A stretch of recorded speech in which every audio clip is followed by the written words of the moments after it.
You might have heard of Wallace and Gromit, the popular claymation movies, but now a new generation of children are looking to follow in their footsteps.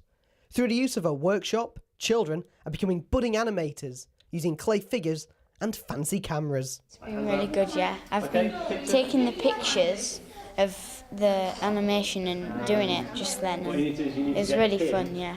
I personally enjoyed making the characters because we got to experiment with the clay and see how it's all done, how the characters are made and stuff. My group, which is called Universal Pigs, is making a story about where a guy called Dennis gets pushed into the bookshelf and the bookshelf opens, and what happens is it changed into, he goes through it and it changed into a time machine to go to the libraries in the past. It's really fun to just make the models and the sets and the props and find out about how all these things really work. I really want to become an animator because it's really fun and it's really Adam and Lisa really inspire me because it's really fun and you get to making the models and just doing the storyboards and stuff like that. It's really fun. It's definitely not something they'd normally do at school, so I think it's good to give them the opportunity to give it a go, because while anybody can do this at home with their smartphones and an app, it might be difficult to get a sort of more professional setup, and they might not be as pleased with the results as what you could achieve with, a workshop like this with a bit more time and planning to go into it. So yeah, and then they can take home the skills that they've learned here, take those home, and practice them.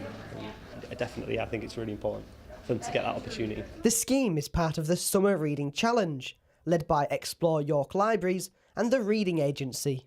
It's a chance for children to keep reading over the summer, but not just to do reading, but to read for pleasure, something that they'll really enjoy. So we allow children to read any book that they want to read. So it can be an information book, it can be a storybook, it can be a comic book, and then, they come and they tell us about it. And every time they tell us about a book, they get a little prize. And when they've read 6 books, they get a medal and a certificate. But with more arts and craft events in the pipeline, the scheme focuses on more than just reading. I think it's vitally important that we do things like this. We've got an amazing building here, which is, and what we want, our ambition for the building is to create it as well as the library offer, is to have it as a creative space in the heart of the city. Anybody can come to the library. We've got all sorts of things going on, and I think it's really vital that we do bring young people and older people together. And from my past experience of working within the arts and creativity is a really fantastic way of bringing people together, celebrating communities, enabling people to have the opportunity as well to experience fantastic arts experiences as well. So I think it's vital. So with the kids enjoying themselves, it appears that this year's Summer Reading Challenge is a real page-turner. Aaron Renfrey, That's TV.